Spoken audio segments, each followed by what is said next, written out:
नमस्कार दोस्तों, आप सबका स्वागत है आपके अपने YouTube चैनल विकास फिजिकल एजुकेशन स्टडी पर। मैं आपका साथी विकास लगातार खेल व शिक्षा की जानकारी लिए बना हुआ हूँ आपके साथ।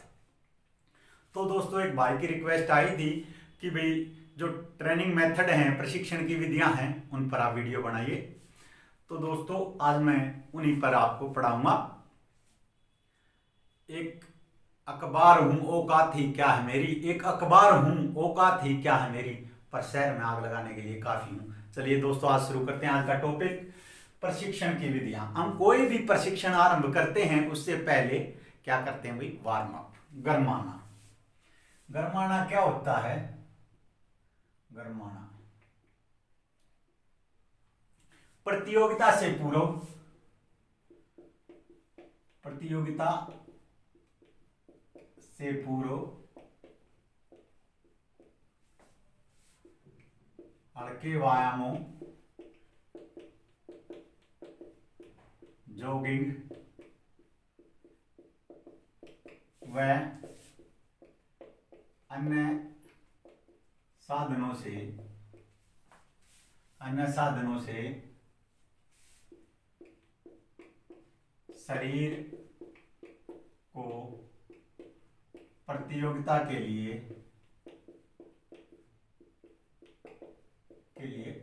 तैयार करना क्या कहलाता है भाई? गरमाना। गरमाना दो प्रकार का है भाई। पहला है सक्रिय गरमाना। सक्रिय गरमाने में क्या होगा भाई, जो सक्रिय गरमाना है उसमें खिलाड़ी खुद, जैसे हल्के व्यायामों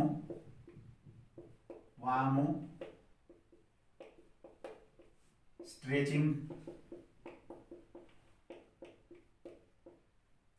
जॉगिंग आदि द्वारा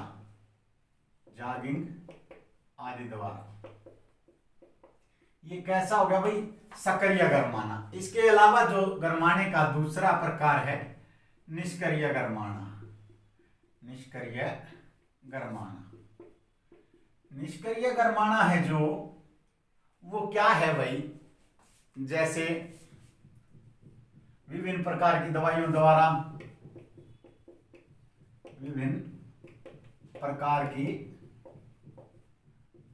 द्वारा और भाई मालिश, सोना बाथ, स्टीम बाथ जैसे साधनों से गरमाना। तो भाई गरमाना दो प्रकार का होता। गरमाना प्रतियोगिता से पहले शरीर को प्रतियोगिता के लिए तैयार करना, मांसपेशियों को उस हालत में लाना कि हम प्रतियोगिता में अच्छा प्रदर्शन करें, उसके अनुरूप लाना, क्या कहलाता है? गरमाना कहलाता है। गरमाना हमेशा प्रतियोगिता या ट्रेनिंग से पहले होता है। गरमाना दो प्रकार का है भाई। सक्रिय गरमाना, इसमें हल्के व्यायाम, स्ट्रेचिंग, जॉगिंग आदि हैं। और निष्क्रिय गरमाना जैसे भाई विभिन्न प्रकार की दवाइयों, कैफीन वगैरह द्वारा, मालिश द्वारा, सोना बाथ द्वारा, स्टीम बाथ द्वारा, अन्य साधनों से शरीर को गरमाना। ये क्या है भाई? गरमाने के प्रकार हैं दो। भाई गरमाने के लाभ क्या क्या हैं? इसके लाभ भाई, गरमाने से प्रतियोगिता में चोट का खतरा कम रहता है। क्या भाई? चोट का खतरा कम रहता है।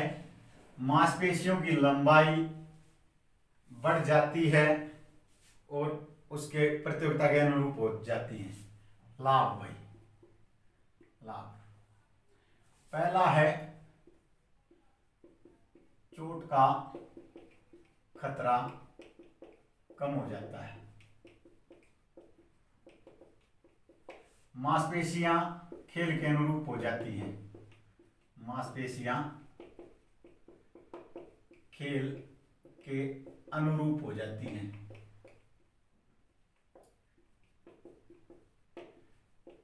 आगे है भाई, मांसपेशियों की सिकुड़ने व फैलने की क्षमता बढ़ जाती है। मांसपेशियों के सिकुड़ने व फैलने की अक्षमता बढ़ जाती है। आपको ये याद रखना है भाई। गरमाना दो, प्रतियोगिता से पूर्व शरीर को या खिलाड़ी अपने शरीर को प्रतियोगिता से पहले प्रतियोगिता के लिए तैयार करता है हल्के व्यायामों द्वारा, जॉगिंग द्वारा व अन्य साधनों द्वारा। वह क्या कहलाता है? गरमाना कहलाता है। गरमाना दो प्रकार का है। सक्रिय में जैसे व्यायाम आ गए, जॉगिंग आ गई, स्ट्रेचिंग आ गई। निष्क्रिय में दवाइयां हैं, सोना बात है, मालिश है, वह अन्य साधन आ गई। तो भाई इसके लाभ: चोट का खतरा कम हो जाता है, मांसपेशियां खेल के अनुरूप हो जाती है, मांसपेशियों के सिकुड़ने में फैलने की क्षमता बढ़ जाती है, प्रतियोगिता में प्रदर्शन में सुधार होता है। प्रतियोगिता ट्रेनिंग में प्रदर्शन में सुधार होता है। प्रदर्शन में सुधार होता है, आपको याद रखना है। आगे चलते हैं भाई। कूल डाउन, इसके विपरीत है कूल डाउन। कूल डाउन क्या है भाई?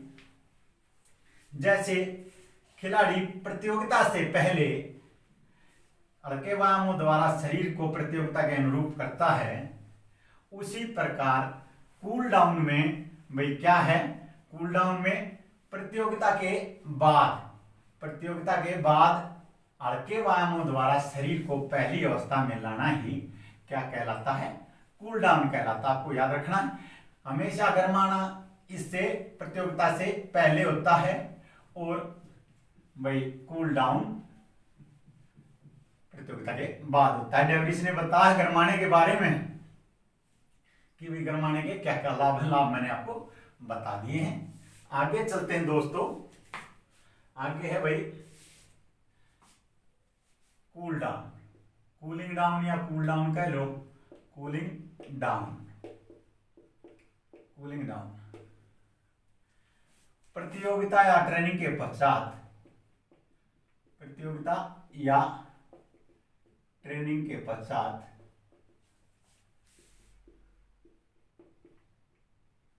हल्के व्यायामों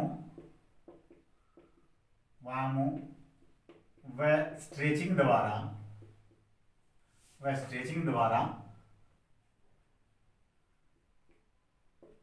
द्वारा शरीर को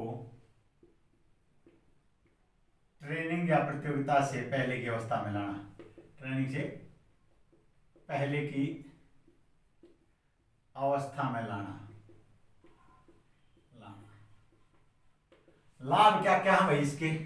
कूल डाउन के लाभ भाई, मांसपेशियां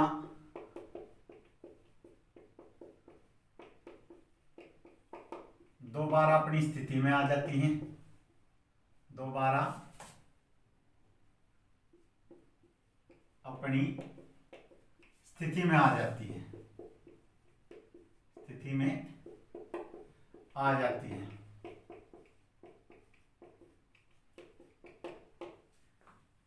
भाई चोट का खतरा कम हो जाता है।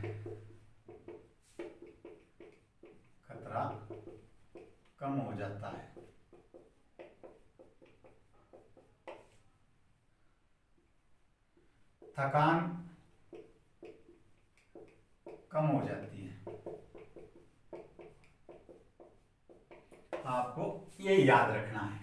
कूलिंग डाउन प्रतियोगिता ट्रेनिंग के पश्चात हल्के व्यायामों, स्ट्रेचिंग, जॉगिंग द्वारा, पीटी द्वारा वही शरीर को ट्रेनिंग से पहले की अवस्था में लाना कूलिंग डाउन कहलाता है। लाभ: मांसपेशियां दोबारा अपनी स्थिति में आ जाती हैं, चोट का खतरा कम हो जाता, थकान कम हो जाती है और उबाऊपन में कमी आती है। आगे चलते हैं दोस्तों। अगला है त्वरण दौड़े, एक्सेलरेशन रेस। एक्सेलरेशन यानी कि एक्सीलेटर पर भाई पैर धर दें तो एकदम स्पीड पे जाना आदमी। तो भाई त्वरण दौड़े या एक्सेलरेशन रेस क्या है भाई? आपको याद रखना है त्वरण दौड़े।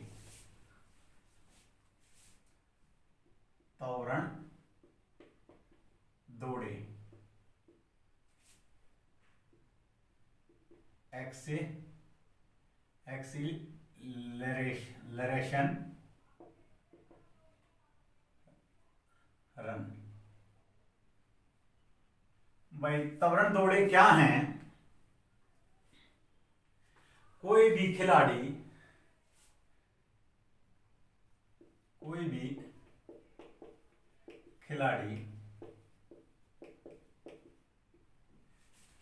कम से कम, अधिक से अधिक या कम से कम, भाई कम से कम लिख लो, से कम, अच्छे खिलाड़ी इससे भी कम कर लेते हैं, 6 सेकंड में अपनी अधिकतम गति प्राप्त कर लेता। भाई अधिकतम गति प्राप्त कर लेता है।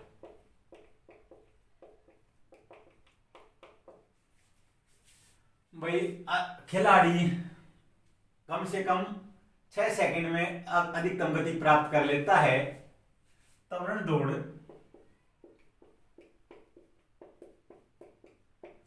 खिलाड़ी द्वारा अपनी अधिकतम गति प्राप्त करने पर, अधिकतम गति प्राप्त करने पर आधारित है। त्वरण दौड़े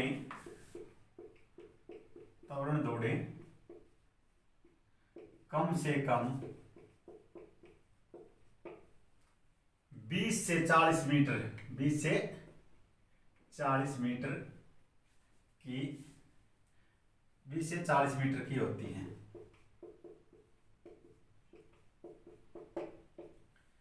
भाई त्वरण दौड़े इन दौड़ों में 60 मीटर तक, इन दौड़ों में 60 मीटर तक दौड़ा जाता है, 60 मीटर तक। एक्सेलरेशन रन है, जो रेस है, एक्सेलरेशन रेस है भाई, इसमें कम से कम कितनी, 20 से 40 मीटर तक की होती हैं। इन दौड़ों में 60 मीटर तक दौड़ा जाता है।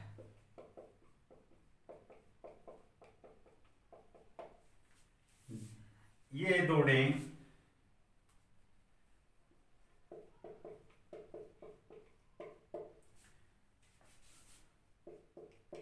फर्राटा दौड़ों के स्टार्ट पर आधारित है,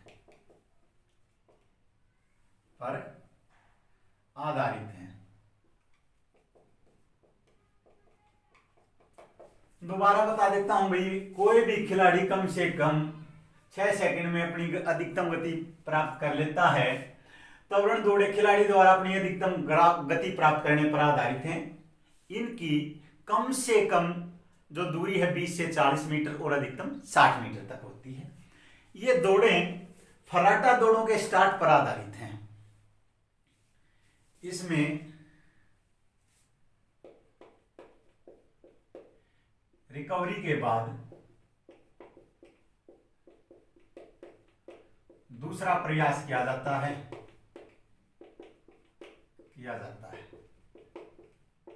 आपको याद रखना कभी, रिकवरी के बाद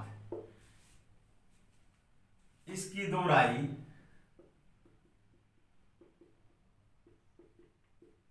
4 से 6 बार। आपने कभी देखा होगा, अच्छे प्लेयर अधिक बार भी करते हैं। आपने कभी देखा होगा ट्रेनिंग करते हुए जो एथलेटिक्स से संबंध रखते हैं, जिनका गेम है एथलेटिक्स, वो तो बहुत अच्छी तरह से जान पाएंगे। जो खुद कर रहा है भाई ये ट्रेनिंग, उनको आसानी रहेगी। जैसे स्टार्टिंग लाइन पर बैठे एकदम 60 मीटर तक स्पीड अपना पीक बनाना। कोई भी खिलाड़ी अपनी अधिकतम गति 20 मीटर तक रख सकता है भाई। कितने तक? 20 मीटर तक, या अधिकतम गति रख सकता है 20 मीटर तक। लेकिन अधिकतम गति 300 मीटर तक जो खिलाड़ी हैं अपनी अधिकतम गति से दौड़ सकते हैं, 300 मीटर तक। लेकिन भाई ये जो दौड़ हैं, जो फुल पीक है, जो अच्छे एथलीट हैं वे 4 सेकंड में भी अपनी अधिकतम गति पा लेते हैं। लेकिन जो 6 सेकंड का समय लग जाता है जो खिलाड़ी होता है उसे अपनी अधिकतम गति पाने में। त्वरण दौड़ें फर्राटा दौड़ों के स्टार्ट पर आधारित हैं। 20 से 40 मीटर कम से कम इनकी दूरी होती है, अधिकतम 60 मीटर तक ये दौड़ी इनमें दौड़ा जाता है 60 मीटर तक। इसमें रिकवरी के बाद दूसरा प्रयास किया जाता है, 4 या से 6 बार 20 ट्रेनिंग में इनका दौड़ाई की जाती है, लेकिन जो अच्छे खिलाड़ी हैं वो अधिक अटेम्प्ट 20 के करते हैं। रिकवरी के बाद दोबारा स्टार्ट। ये दौड़ें क्या फायदा करती हैं भाई, जो फर्राटा दौड़ हैं ये विस्फोटक शक्ति पर आधारित हैं, और जो फर्राटा दौड़ हैं उनमें प्रदर्शन में सुधार के लिए इनका प्रयोग किया जाता है। आगे चलते हैं दोस्तों, पेस दौड़ें। भाई ये कौन सी थी, त्वरण दौड़ें एक्सेलरेशन रेस थी, अब है पेस दौड़ें। पेस दौड़ों में कौन कौन से दौड़ाती हैं, कोई भी खिलाड़ी अपनी अधिकतम गति 300 मीटर तक रख सकता है। भाई 300 मीटर के बाद वह अपनी अधिकतम गति नहीं बरकरार रख सकता, क्योंकि जो अगर वो तेज दौड़ेगा तो ऑक्सीजन की आपूर्ति पर्याप्त नहीं होगी और लैक्टिक एसिड बनना शुरू हो जाएगा और हमारी मांसपेशियां उसी प्रकार से काम नहीं कर सकेंगी। तो आपको ये बताता हूं भाई पेस दौड़ें कौन सी है। पेस दौड़ों के बारे में बता दिया। ये दौड़ें 800 मीटर से अधिक की दौड़ें हैं। पेस दौड़ें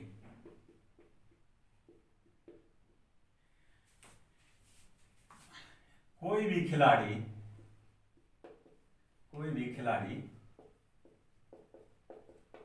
अपनी अधिकतम गति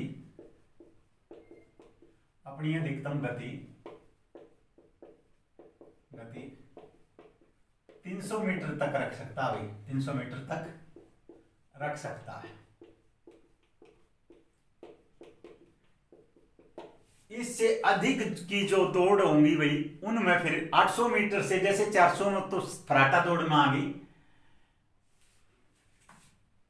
इससे अधिक की दौड़ों में एक निश्चित गति से दौड़ा जाता है। निश्चित गति से दौड़ा जाता है।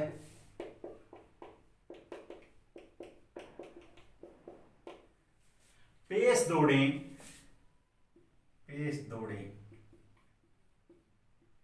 कम से कम कितना भाई 800 मीटर की होती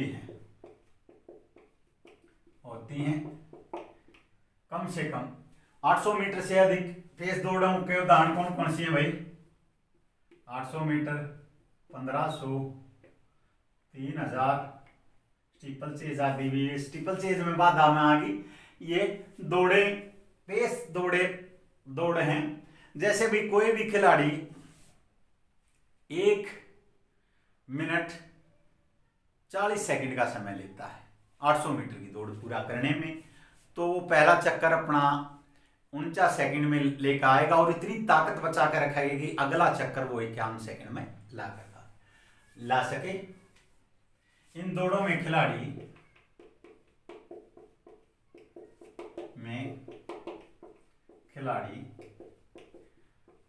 अपनी ऊर्जा को बचाए रखता है।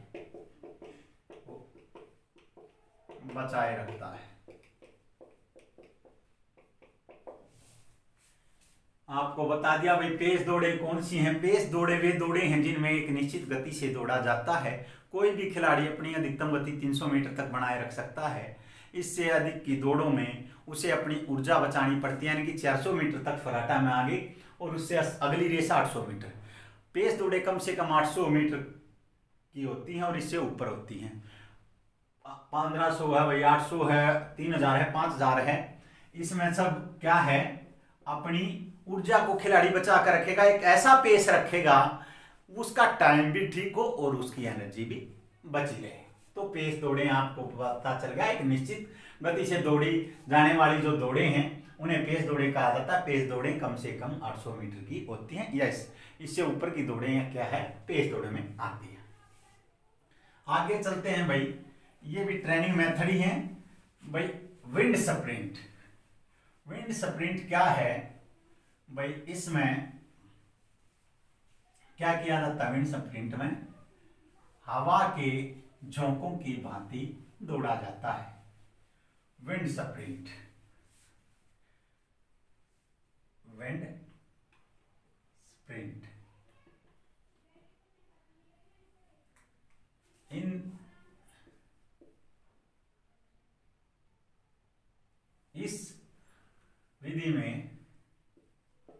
इस विधि में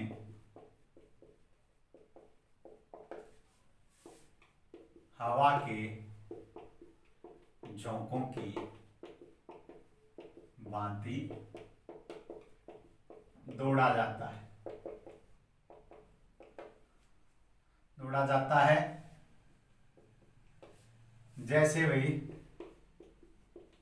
जैसे 20 से 25 मीटर का स्प्रिंट,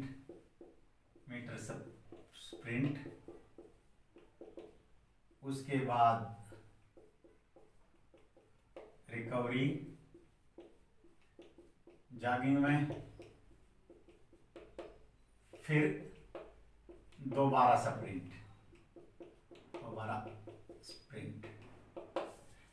विंड स्प्रिंट का प्रयोग गरमाने में भी किया जाता है। भैया आपको याद रखना है, विंड स्प्रिंट का प्रयोग गरमाने में भी किया जाता है। आपसे ये क्वेश्चन पूछ सकता है भाई, विंड स्प्रिंट का प्रयोग कौन किस ट्रेनिंग मेथड में? भाई वार्म अप में भी किया जा सकता है और गति को बढ़ाने के लिए भी किया जाता है। तो दोस्तों ये था हमारा जो पार्ट 1, जो हमारी प्रशिक्षण की विधियां हैं, इसके 3 पार्ट। आपको लंबी वीडियो हो जाएगी नहीं तो 3 पार्ट में मैं आपको ये बताऊंगा। तो लगातार हमारे साथ बने रहिए। हमारे चैनल को सब्सक्राइब कीजिए, लाइक कीजिए, शेयर कीजिए। जय हिंद, जय भारत।